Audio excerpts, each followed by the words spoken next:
with us, and we will get started here. One thing I just want to point out before we start with the invocation prayer, we are going to move item 8, which is the Attorney's Office items, to the end of our agenda after public comment of item 14, because we need to handle some things in closed session before we can talk about or take action on item 8 items. So just be aware of that. So with that, we'll start with our invocation given by Commissioner Vincent, followed by our Pledge of Allegiance led by Fire Marshal Kevin Lloyd. Our dear Heavenly Father, as we bow before Thee this day, we are so thankful for Thy many blessings. Father in heaven, we're grateful to assemble this day and to discuss the needs of our county, Father in heaven. We are grateful for the many blessings that Thou blesses us with here in this county, and for the prosperity and for the opportunity to serve and to be part of this wonderful community where we have so many citizens of this community that are so supportive and so loving. Father in heaven, we're grateful unto Thee for the moisture which we've received. We're grateful, Father in heaven, for the opportunity which we have to be blessed with freedoms and opportunity to choose and to make decisions and to have our own rights and not just live off the rights of others, that we might be able to make our own decisions. We're grateful for the opportunity to have those freedoms and to live in this country. Father in heaven, know that we love Thee very much, that we're grateful for Thy Son. As we discuss those things today that will come before us, we ask that Thy Spirit will be here upon us and that we will be kind one with another and discuss those things and those needs of our county. We ask for Thy blessings and ask for the blessing of those who are serving our country, our police, our military, and our emergency services, that they might be watched over and kept safe. We love Thee, Father, and we ask for this blessing and do so in the name of Thy Son, Jesus Christ. Amen. Amen. Please rise and join me in the Pledge of Allegiance. I pledge allegiance to the flag of the United States of America and to the republic for which it stands, one nation, under God, indivisible, with liberty and justice for all.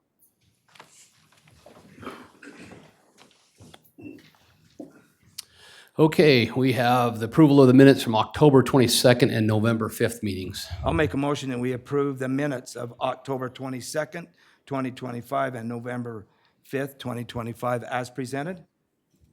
Second. We have a motion from Commissioner Vincent and a second from Commissioner Bingham. All in favor, say aye. Aye. Aye. Aye. Motion passes. All right. Anything on administrative review, reports, or future agenda items? Everything, Commissioner? Nope. Okay. Any former agenda items? Nope. Okay. I don't think there's any emergency management issues, nothing on ARPA or LATCF at this point. Box Elder County Employee Recognition. The Employee of the Month this month is a super employee, and we wish she could be here today. She lost her mother this last week, so she's not here with us. But we'll present this to her at another time and give her the certificate at another time, but we want to point out who it is. Heather Nelson works for us at the Bookmobile, and it does a phenomenal job there, reaching out to the community. She's stepped up and volunteered to help with the county fair, with the budget, and with help taking over some of the duties that Marla's been doing out there. She has also helped serve on our employee committee and continues to look for ways to better our county in every way possible. She is out there serving people all the time, trying to make our county a better place to live and to make it so that the citizens of Box Elder County appreciate the services that she helps bring to the table with what she does. We wish she could be here to bring her in front of all you and let her know how much we appreciate her, but we will reach out and we will be spending some time with her. In fact, she'll be here on December 1st, just to show you, again, she's volunteering her time. She's coming on her own time to come and volunteer to serve here in the county building from 5 to 8 o'clock on December 1st when we have our building open for the tree festival, while we're letting people see the trees here. So that's just the kind of person she is, and we'll make sure that we give her her certificate and award that night. But we wanted to point out the fact that, again, another great employee doing great things in Box Elder County, and we appreciate all she does. So thank you. So we're going to go to item number 9. We're going to go to the auditor's office, and we'll start with, Charlene, you want to come forward? We'll start with ordinance 638, consolidated fee schedule.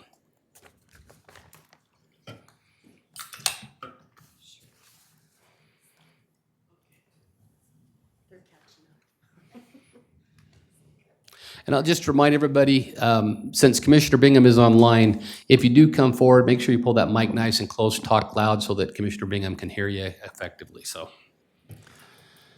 Okay, ordinance 638 is these were existing fees. We already, most of them had been adopted, but we need to do a consolidated fee schedule. It's part of our requirements. And so we're asking you to, if you've had a chance to review those, or if you have any questions about the ordinance or the fee schedule, now would be the time. Yeah, I looked at the fee schedule, and I know we've talked about this before, like with the fairgrounds and some of the buildings and things out there. As we move forward, if we adopt this fee schedule, it's still possible we could come back and amend that in the future if we needed to. Is that correct? The plan is to do it mid-year, so Okay. we'll do it twice a year probably. So by June timeframe, if there's some changes you want to make. Specifically, we had concerns about some of the fare charges too, but we were waiting for their board meetings to start up for the next year before we reviewed those with Right. them. So yeah, that's what I was thinking about with the fair. We want to make sure that they Yeah, have that chance to nothing's talk. changed. Those have been in place, especially the building fees have been the same for several years. And we're working with our risk manager to maybe address some of those issues as well, and maybe there may be some things we have to change there, so. Okay. That was my concern as well. So I'll make a motion that we approve ordinance number 638, consolidated fee schedule. I'll second it. Okay, we have a motion from Commissioner Vincent, a second from Commissioner Bingham to approve ordinance 638 consolidated fee schedule. All in favor? Aye. Aye. Aye. Motion passes. All right, let's go to item B, low-income abatement request from Ralph Jordan. And I believe he's here if you want. Ralph, if you're here, could you come up here and we'll just grab one more chair to have you sit here by Charlene?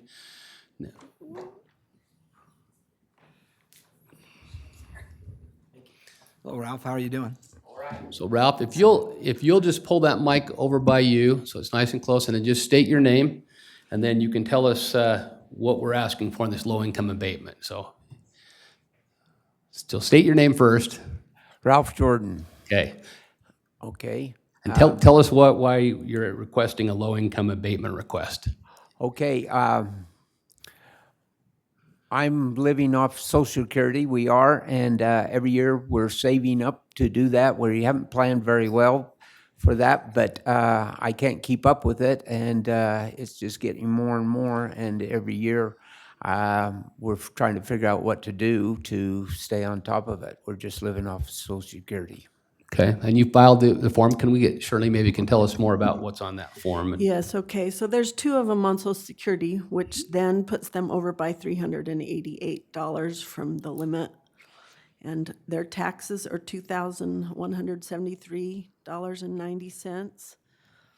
So their only income is Social Security, but Okay. because there's two in the household, it just puts them slightly over. Slightly over. And So we're what, looking for the 50% reduction. 50% Since we can't take this circuit breaker, the state side Right. of that. okay. Commissioners, are there any questions for Ralph or our auditor? So we're gonna do the 50%, is that what we're discussing? Yeah. Okay. Commissioner Bingham, do you have anything you want to add? Nope, I don't have anything to add. Okay, I'll make a motion that we approve the low-income abatement request by Ralph Jordan at 50%. I'll second it. All right, I have a motion from Commissioner Vincent and a second from Commissioner Bingham that we provide the low-income abatement request by 50% for Mr. Ralph Jordan as explained. All in favor, say aye. Aye. Aye. Aye. Motion passes. So, Thank you very much. You betcha. okay, now we're going to go to the review of the 2026 tentative budget by our auditor, Shirlene Larson, following which we'll have a public meeting on that tentative budget. Okay, so the presentation, we're pretty familiar where Box Elder's located and such, but we like to do a review of what services we do provide, which are general government, public safety, public health and welfare, streets and public improvement, fairgrounds facilities, our solid waste facility, library services, and other conservation and development programs. Those question marks aren't supposed to be there. It's because it didn't copy over the correct, those are bullet points. Those are bullet points. Not questions, okay? Question mark, bullet So point, okay. That's, I don't know why that Love tech- happened, but. Technology's awesome. Yeah.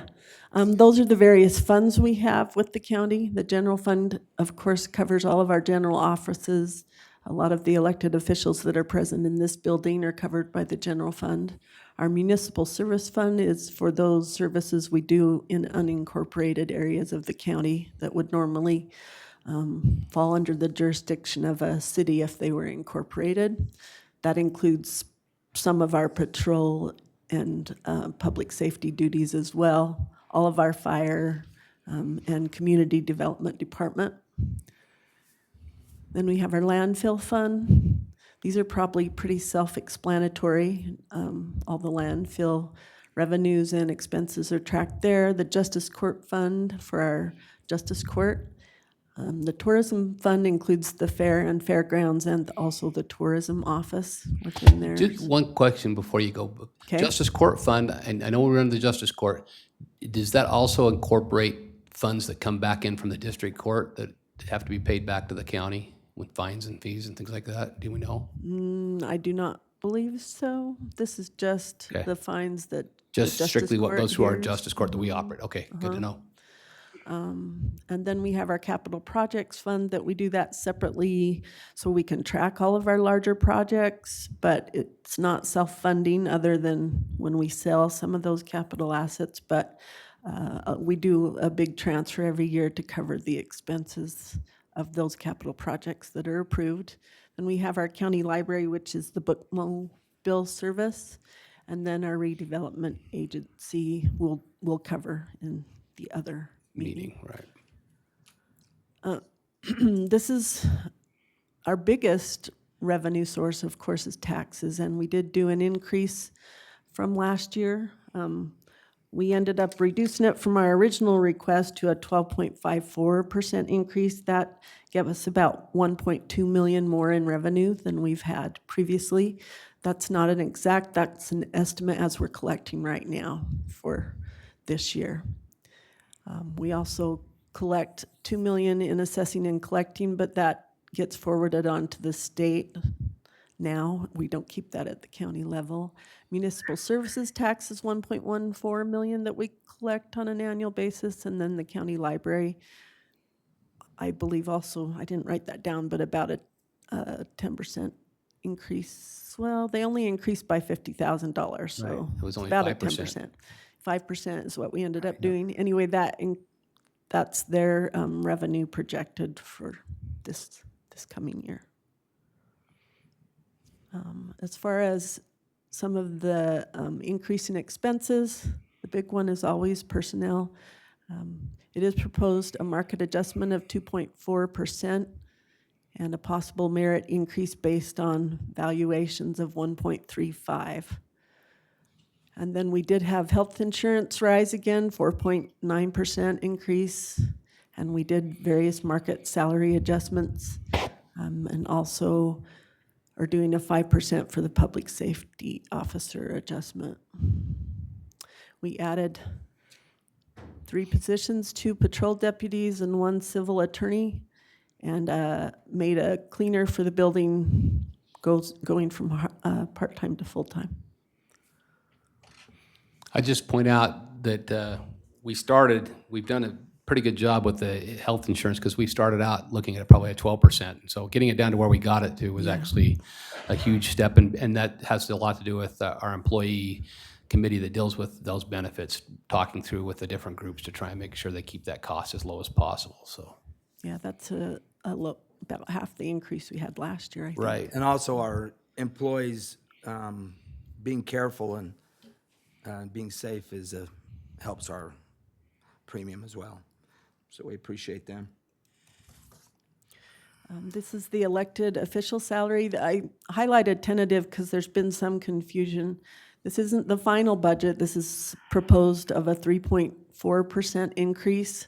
So these aren't always final numbers. As an example, last year we had an increase in for commissioners. Then before we passed the final budget, they decided to freeze their wages and they did not take an increase that year. So before we do the final budget, you can look at this and decide. But these are not final numbers, but that is what's in our tentative budget right now. And then the transfers we do, the Justice Court, we always transfer some of those fines, fees collected to the general fund to cover public safety costs that help our Justice Court function with security and transport. We also changed so that our buildings department monitors utilities and maintenance for all the different buildings in the county now.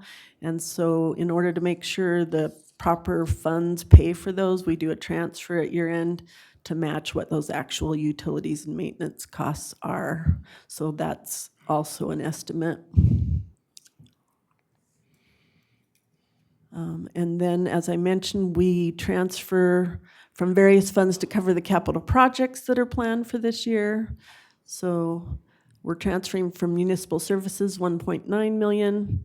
Included in that is our restricted funds that can only be used by the road department, and that's 1.522 million of that. So the road projects tend to be expensive with equipment and things they need to buy. Same with the landfill. They have a 1.6 million, and general fund is only 657,000, but I realized I missed the public safety tax. So for the sheriff's departments, and the proposed one for the animal control shelter, that's actually 2.1 million in public safety tax, which is housed in the general fund that will be transferred. So I apologize I missed that, but we'll go through the capital projects at the end in detail. This is kind of just a large summary of revenue in, transfers out, and to come to a balanced budget on all sides. What I've also included is, you see that we have a deficit in most every fund, but I have to have a balanced budget, so I always make sure we have enough fund balance that would cover if that deficit actually happens. So the very last column shows you where our fund balances were at the beginning of 2025 to ensure that we can cover those deficits. And then, as we go through some of the graphs, you'll see that we don't tend to spend all of our budget. We are very conservative in our spending, but they like to have the money there for an emergency. So in actuality, last year the general fund actually gained 1.9 million. That had mostly to do with using LATCF funds for personnel costs and also doing a transfer from the landfill that helped re-put our fund back where it was a couple of years ago.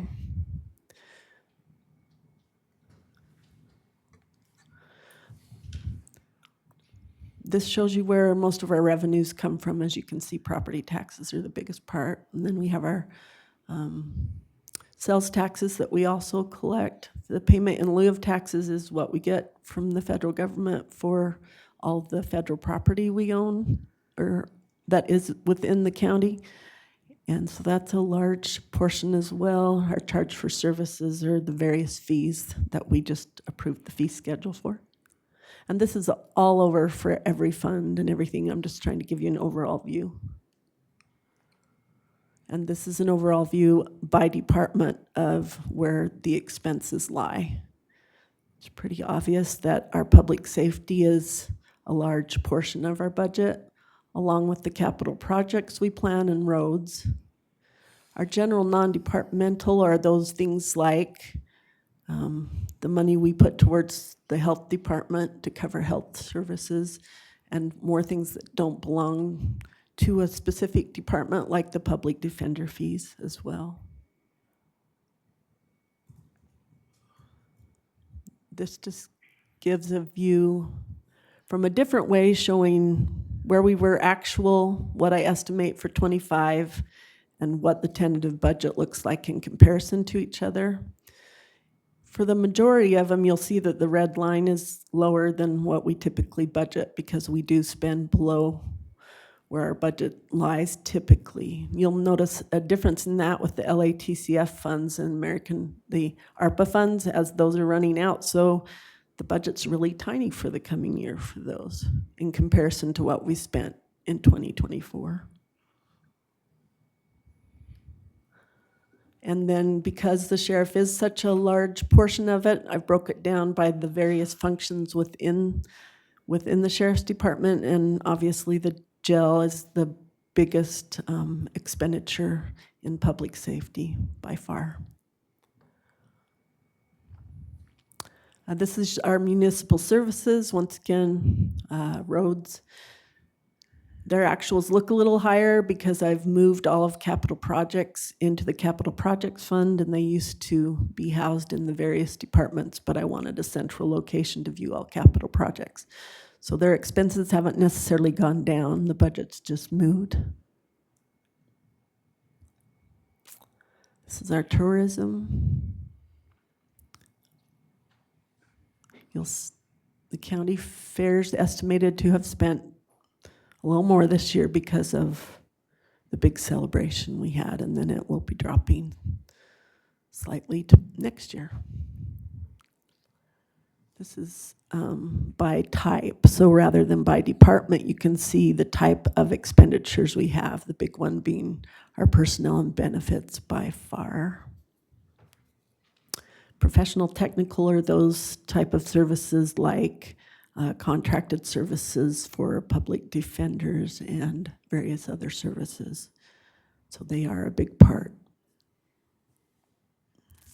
Municipal Service Fund, you have a lot more materials and things within road department, fire and such, so the personnel and benefits is a lower percent of their overall budget.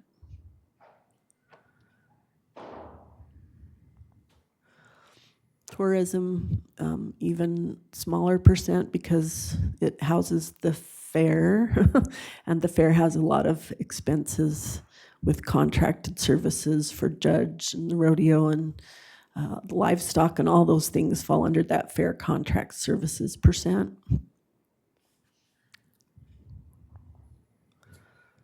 Landfill expenditures, they also have a lot of, and they function a little different. They're an enterprise fund, so you'll see a big depreciation expense. We have to depreciate their assets that they do buy like you would normally would in a normal business.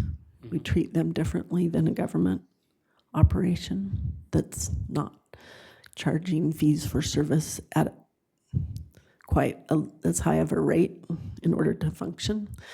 They are self-sustaining, separate from any taxes or anything.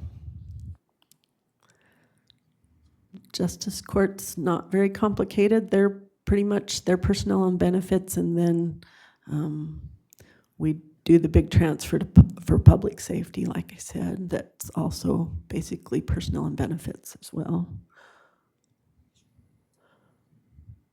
And this is our library fund. Big portion is just the people that operate the bookmobiles and such. This is our capital project list, tentatively planned. I've split it out by the funding source, where it'll be transferred from. The biggest one on there is the animal control shelter, trying to figure out and solve that problem. Well, and we also have that one street improvement in Brigham City that That's true. because of the purchase of the property that we did with the sheriff's office, we were, between us, and then I know the Mosquito Abatement District had to pay part of that, but we've had to pay for that road development in Brigham City. Right, that's the first one listed, Yeah. the street improvement by the jail. Right. And the SCADA system is the one that we're still working on finishing up, right? With Some of these are rollovers from last year that were already approved. Right. Like the Vercada, we did over a 5-year payment plan. The SCADA is not completed yet, so that's rolled over. So basically, our budget won't be spent this year, and it's rolling forward to next year to make sure we have the budget in there for it. Great. And that is the end of that. Okay. Any questions from commissioners on the tentative budget? Nope, I've reviewed it. Nope. Okay, so we're going to go Appreciate to ya. public meeting, open a public meeting on this budget. So it'll be similar as we do it during public comment with 3-minute comment period. Anyone that wishes to come forward and speak about the tentative budget please come forward, state your name, and you'll be given 3 minutes, up to 3 minutes, so. I'll make a motion, we open the public hearing. I'll second it. You have a motion to open the public hearing from Commissioner Vincent, a second from Commissioner Bingham. All in favor, say aye. Aye. Aye. Okay. We'll open, and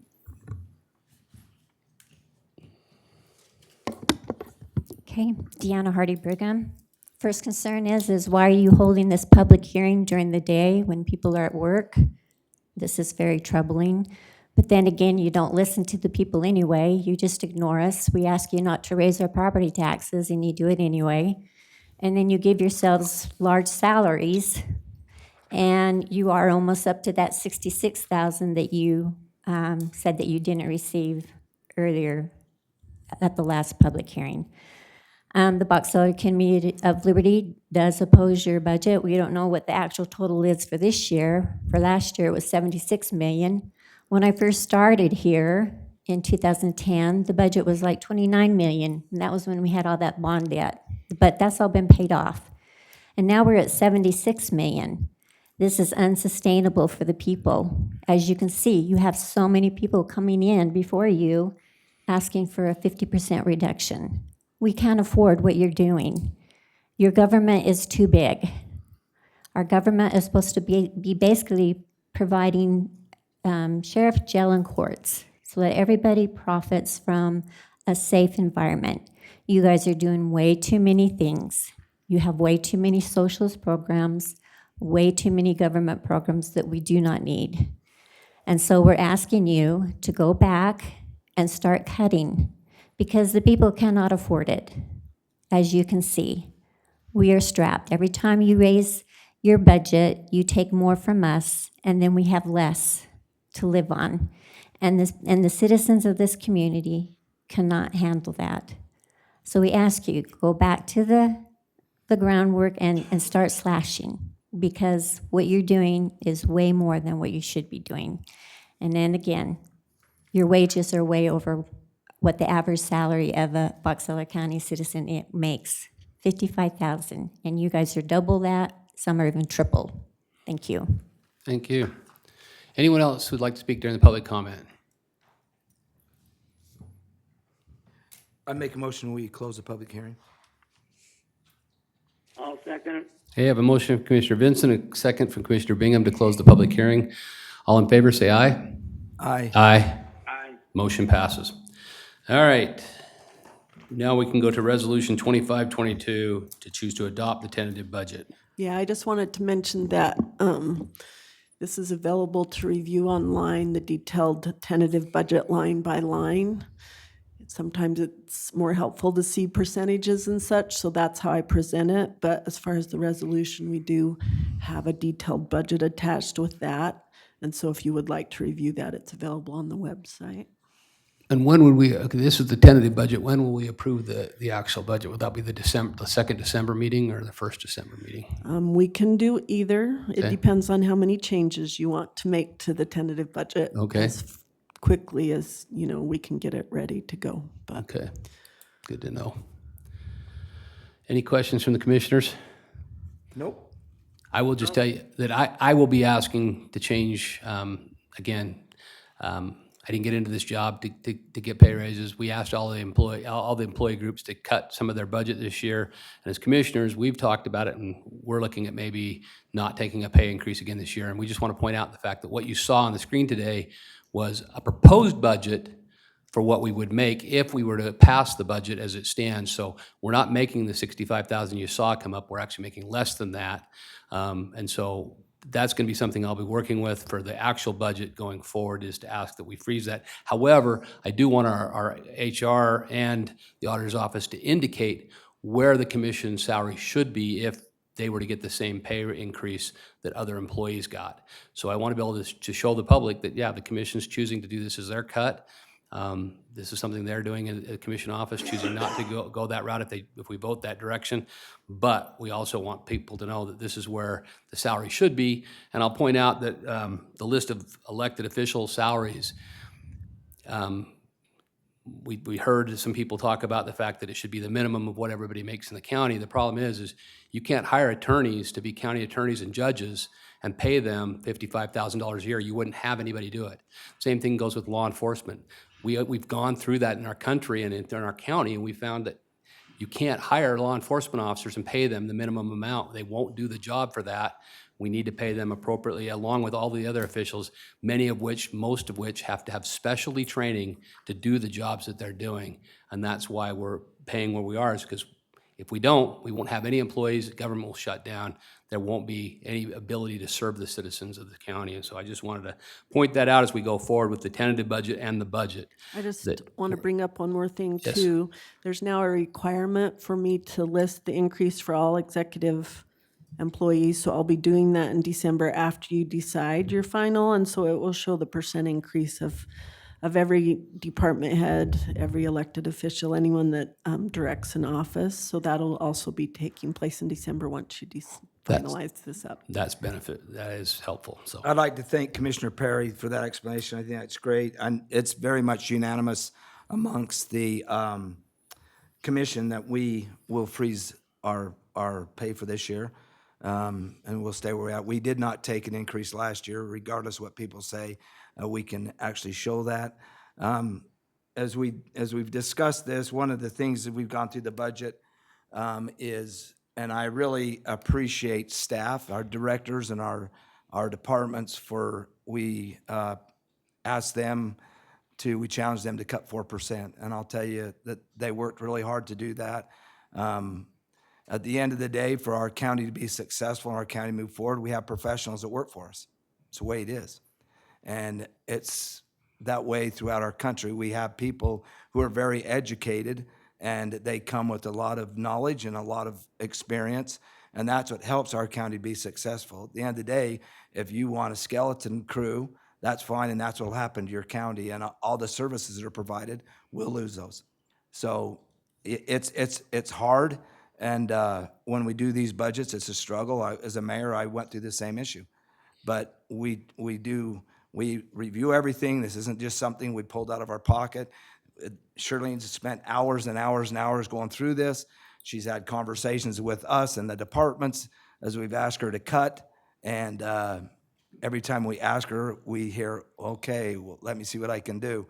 And so I'm telling you, these departments were willing to do that and to work hard at cutting to get the budget where we're at. So I would just like to let them know that I appreciate them and all that they do. And to say that we don't care about our citizens is ridiculous, because we absolutely care about our community. So I would make a motion that we approve the resolution number 2022 or 25-22 to adopt the tentative budget as presented by Shirlene Larson. I'll second it. Okay, I have a motion from Commissioner Vincent, a second from Commissioner Bingham to pass Resolution 2522 to adopt the tentative budget as presented by Shirley Larson. All in favor, say aye. Aye. Aye. Aye. Motion passes. Okay. We will now move on to our clerk's office. We have an appointment for the Grouse Creek Special Service District. Marla. Okay, first of all, I'd like to thank Shorty Williams for serving on the Grouse Creek Special Service District for quite some time. They have gone through the advertising process, and they have selected Mason War to serve on their board, and they're seeking approval for that. Thank you. I'll make a motion that we approve the appointment of Mason War to the Grouse Creek Special Services District as presented by Marla Young. I'll second it. Okay, we have a motion from Commissioner Vincent, a second from Commissioner Bingham to appoint Mason Ward to the Grouse Creek Special Service District. All in favor, say aye. Aye. Aye. Aye. Motion passes. And we just want to extend our gratitude to Shorty Williams for his service on that board. We do appreciate. These are all volunteer positions. We're just grateful people are willing to step up and help us with that. So thank you. Let's go to the commissioner's items, number 12. We're going to start here. We have Bear River Valley Hospital. Total gift to the community. Brandon Vonk, you're here. We'll have you come up, introduce yourself, and you can share your presentation with us.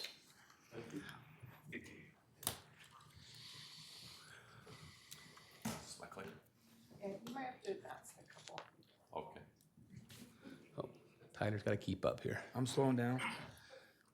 Is it loaded in there? Yep. There it Yeah, is. yeah. Let me just log in here if I could.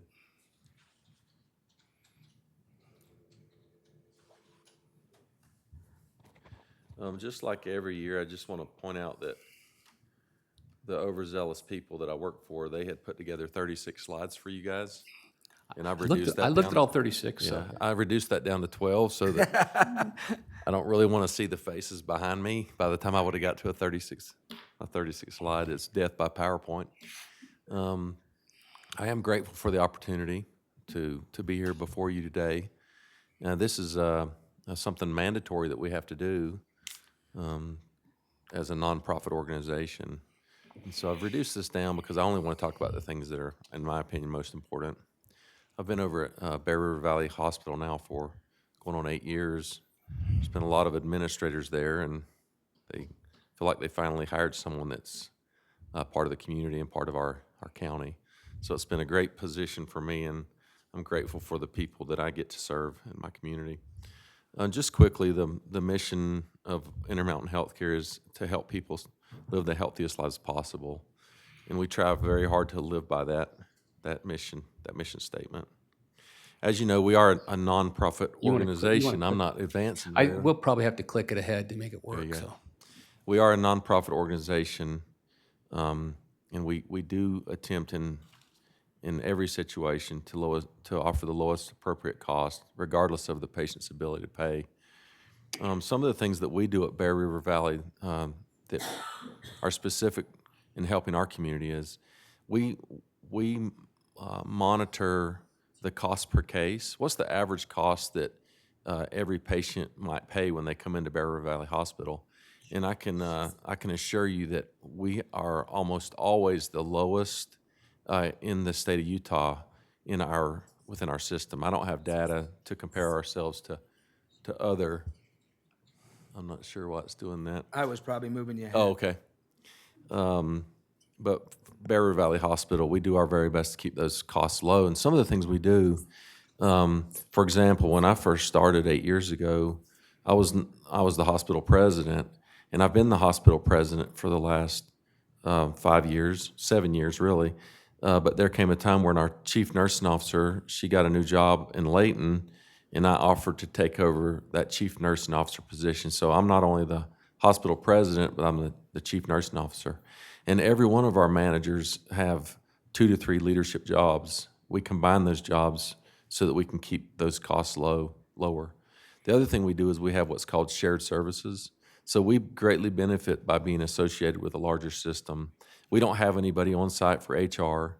We utilize HR specialists at our larger hospitals, and we just pay a smaller portion for those services as an example. And so we feel like those are some things that we do to keep the costs low.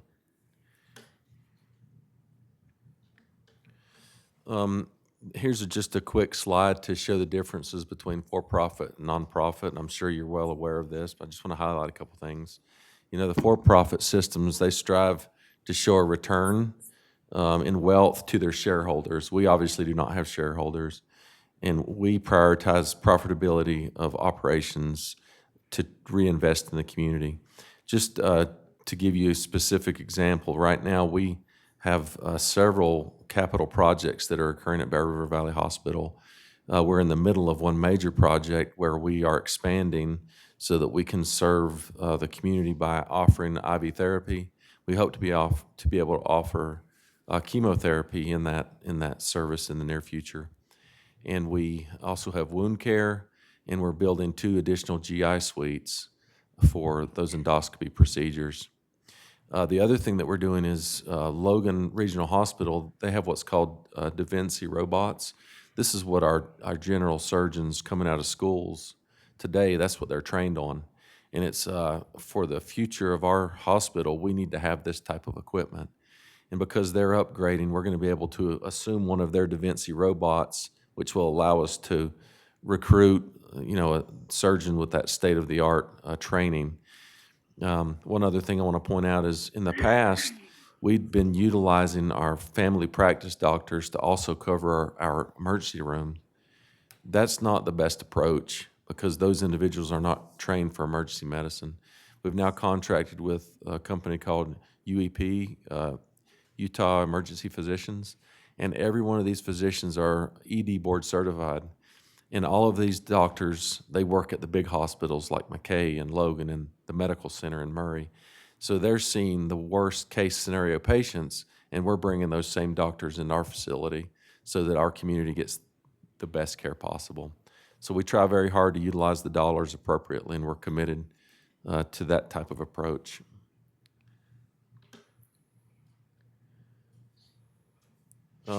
This particular slide is an enterprise data optional slide. I don't want to spend too much on this slide, but just want to highlight that very bottom figure. Intermountain invested $746 million in community benefits in 2023. I'm sorry I don't have the 2024 figure, which is twice the general requirement for taxes. I won't say much more than that because that's not specific to Bear River.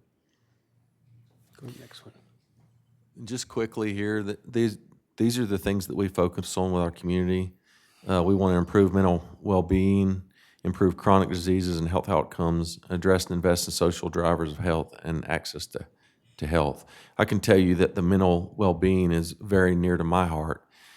Just a couple months ago, I had an 11-year-old nephew that took his life. He lives across the street from me and just a few houses down. Because of that decision, my wife and I have just taken in 5 more children. All of his siblings were taken out of the home, and they now live with us. And it was devastating, and no one saw this coming. And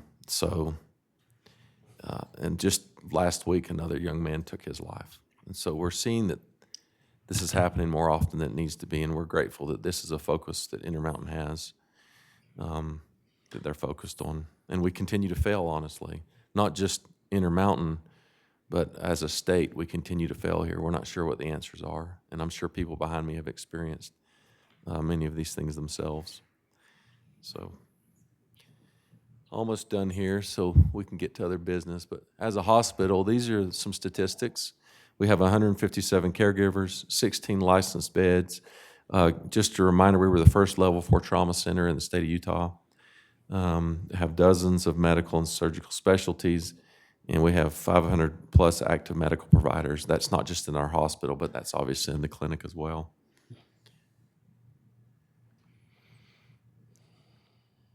Just a couple more statistics to get through these quickly.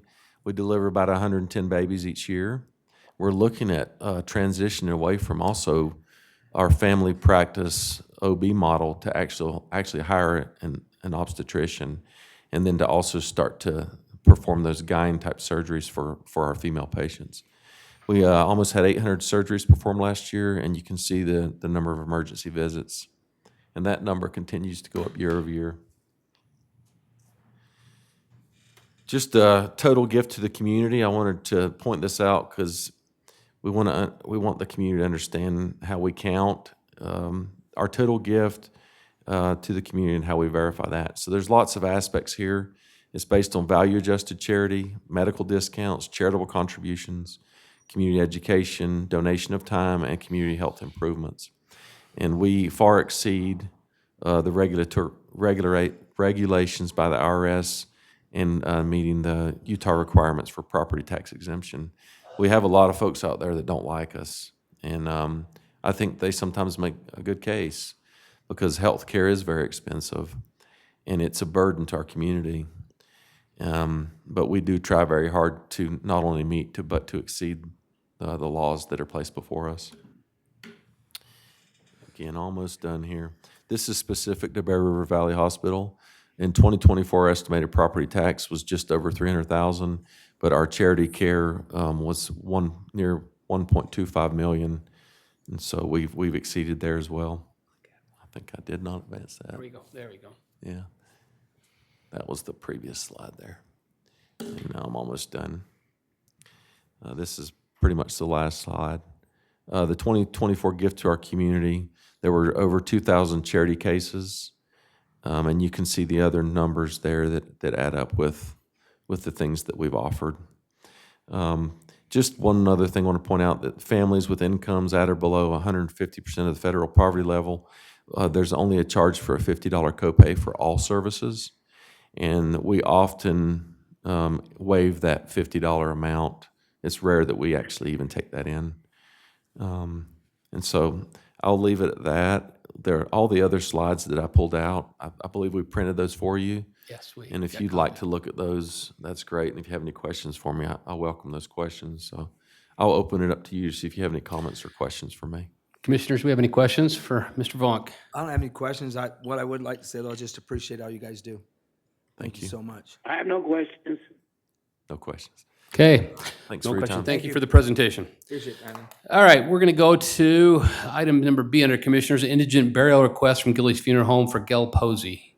Chrissy, you want to come explain it? What we've got here, we've got two of those. We'll start with Gail Posey, and then we'll do Brandy Michelle Hickey. Okay.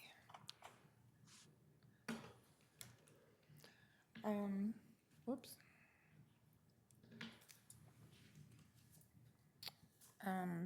All right, Gail Posey, she lived at the Pioneer Care Center. She only had a friend and A sister lived over in sister that Logan, lives or in Oregon, it looks like, or out of Illinois, state. actually. Yeah, she out of lives state. out of state. So Gillies Funeral Home is just asking for the base amount that we always pay to have these people respectfully taken care of. It's, it's sad. It's kind of self-explanatory. Yep, It's sad and absolutely. it's kind of self-explanatory. Commissioners, we'll take a motion on that one. I'll make a motion that we approve the indigent burial request by Gillis Funeral Home for Gail Posey as presented by Chrissy Bennett. Okay. Second. Okay, we have a motion from Commissioner Vincent, a second from Commissioner Bingham to take care of the indigent burial request from Gillies Funeral Home for Gail Posey. All in favor, say aye. Aye. Aye. Aye. Motion passes. Let's go to the next one, indigent burial requests for Brandy Michelle Hickey. You know, I think You want me to tell you about this one?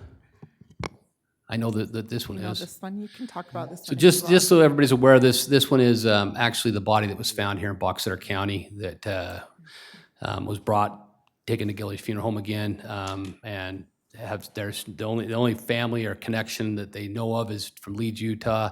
They have no money, no ability for taking care of that process. So Gillies has asked for the indigent burial cost for the individuals whose body was found out by the railroad tracks that Brigham City was investigating. They just recently were able to identify her to give her that name. So, Yeah, I think they've been working on it. and since I know early that they're this working on the summer. case, but that is the case with, this is one of those kind of things that we take care of. So, Sad. I'll make a motion to approve the indigent burial request by Gillies Funeral Home for Brandy Michelle Hickey as presented by Chrissy Bennett. You know, I think we've done more this Second. year. okay, we have a motion from Commissioner Vincent, a second from Commissioner Bingham to approve the indigent burial request from Gillies Funeral Home for Brandy Michelle Hickey. All in favor, say aye. Aye. Aye. Aye. Yeah, I agree. We've done far more indigent burials this year than we've done in years past. Yes, and I. So it's I kind of saw it, sad. And I just hope we're. Yep. So we appreciate it, and thanks for taking care of that for us. Now we're going to go to, since you're here up, we'll go to item D, approval of the 2026 holiday schedule, the 2026 landfill schedule, and the 2026 meeting schedule. And I believe you all have it. We have a copy of it, yes. I've seen it. I just need it approved so it can be posted. Okay. I'll make a motion that we approve the holiday schedule of 2026, the 2026 landfill schedule, and the 2026 meeting schedule as presented by Chrissy Bennett for this next year. I'll second it. Okay, we have a motion from Commissioner Vincent, a second from Commissioner Bingham. I'll just quickly note that there is a possibility that the 2026 meeting schedule may have some changes in it going forward as we look at some things that come up with holidays and different events that may come up.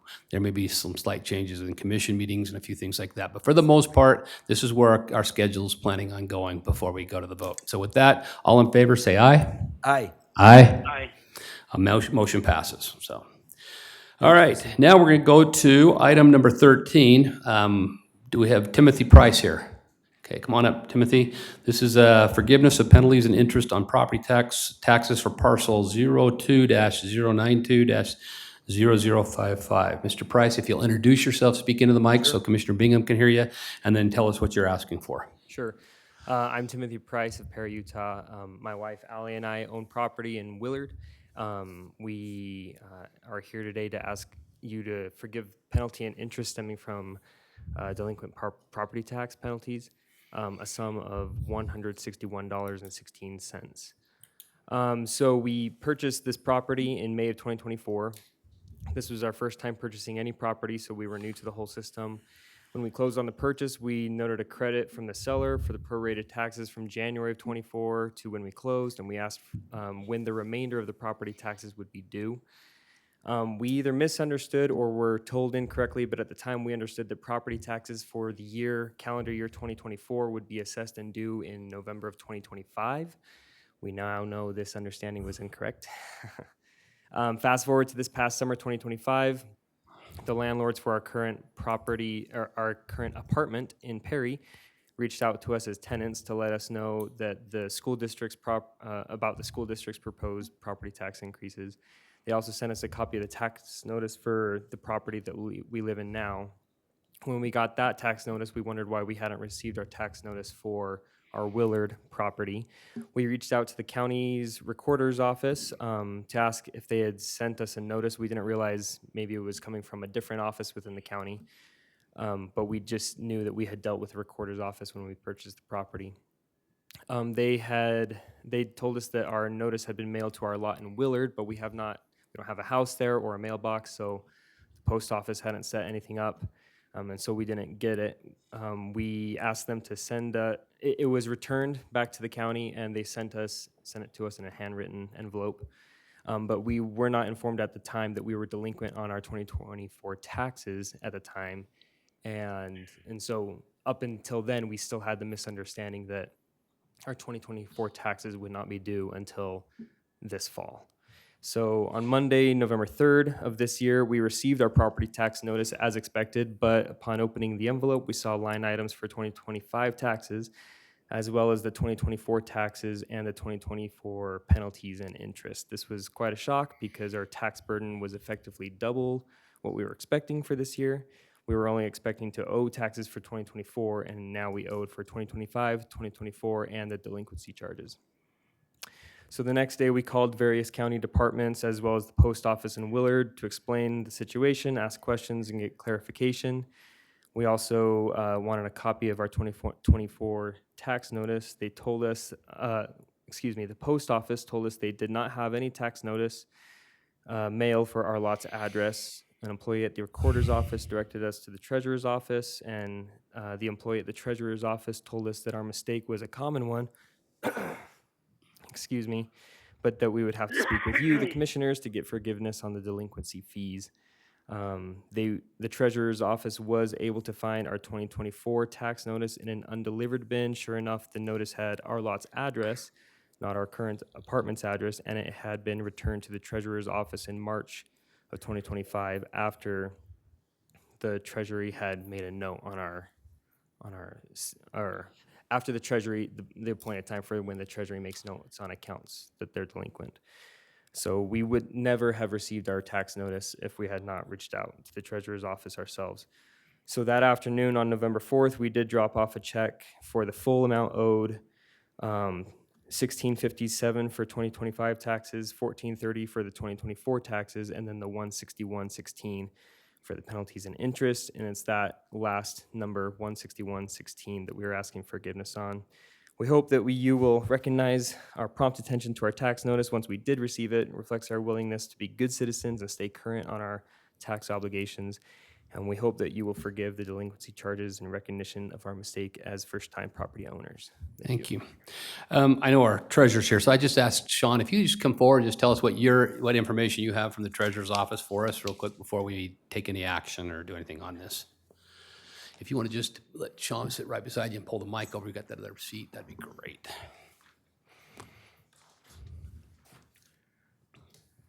Yeah, I believe that all the information. I got to have you introduce yourself, Sean. Yeah, Even this is called you Sean up. Thornley, I'm the county treasurer. I do believe that all the information that Mr. Price gave you was accurate. Do you have any additional questions? So if we were to, the only question I had was if we were to forgive the penalties and interest, that means you'll end up cutting him a check for the 166 since he's already paid. We'll just cut him a check back that's for that. correct. If we made that motion. All right. Any concerns from the county attorney's office that we need to be aware of? No, I guess the one question I would have is, where does the address come from where where the notices are sent to? Is that provided by the property owner, or where does that address get picked up? Oh, yeah.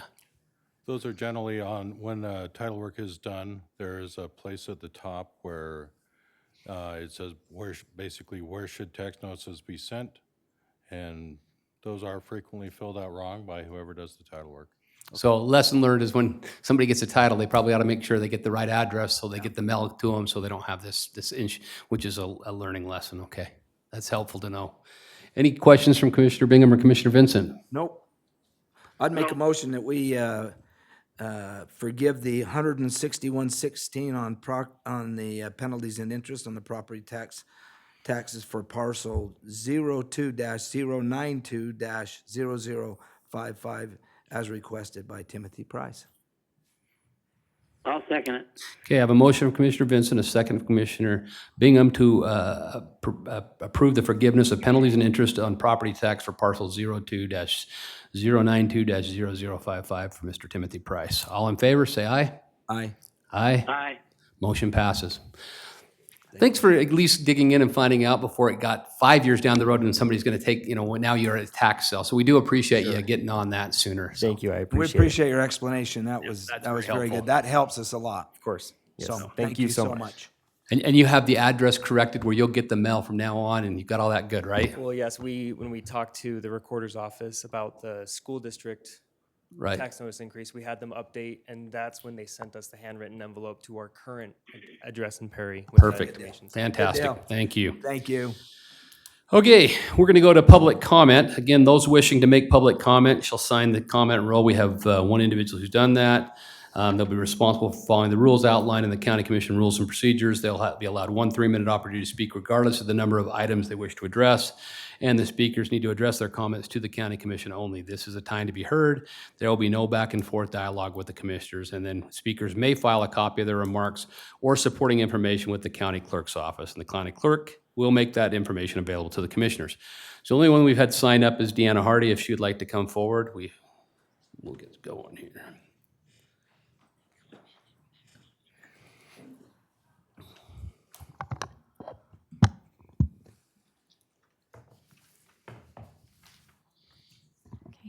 Deanna Hardy Brigham.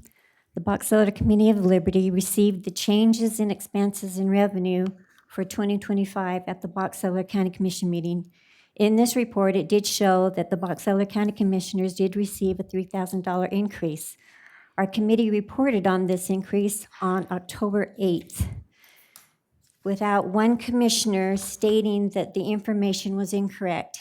It was only after our committee did an editorial addressing this issue on October 29th, with Commissioner Perry saying that the information we wrote about the editorial was incorrect. Our committee wrote what information received from the changes in expenses and revenue for 2025. The right of property, Arthur Lee of Virginia, wrote in an appeal to the justice and interest of the people of Great Britain in 1775, is the guardian of every other right, and to deprive a people of this is in fact to deprive them of their liberty. Our liberty is being denied with taxation without the consent of the governed. It has not just been taken with the last 2 unlawful tax increases, but many times before that, and the people are tired of having their property taken without consent. Let these truths be indeniably impressed upon our minds that we cannot be happy without being free, that we cannot be free without being secure in our property, that we cannot be secure in our property if, without our consent, others may, as by right, take it away. Again, therefore, the recent tax increases by Box Elder County and the Box Elder School District without the consent of the governed violated the Utah Constitution and must not be honored by elected officials in Box Elder County, state of Utah. Therefore, it is the right of the people to not submit the 12.54% tax increase for Box Elder County and the 37% tax increase for Box Elder School District. Therefore, we expect our representatives to remove the property tax that has been immorally implemented without the consent of the people, so that they may remain in compliance with their oath of office and duty to their constituents. This amounts to clear taxation without representation. In this case, a direct violation of the consent of the people. The words of Patrick Henry ring true today. Give me liberty or give me death. What is the point of living if we do not have our liberty? We are tired of being your slaves and being denied our property without consent. And you will see more suicides happening because the people are losing hope. You keep taking away their purchasing power, and they can't take care of their families. So you will be seeing more suicides. And also, these salaries back in 2010, they were sufficient. You didn't need to keep giving our elected representatives more and more of our money. Thank you. Okay, that concludes our public comment period. Now we're going to entertain a motion to go into a closed session so we can deal with legal matters and/or personnel matters. So moved. Second. I have a motion from Commissioner Vincent, a second from Commissioner Bingham to go into closed session to deal with legal and/or personnel matters. All in favor, say aye. Aye. Aye. Aye. Motion passes. We'll be going into closed session.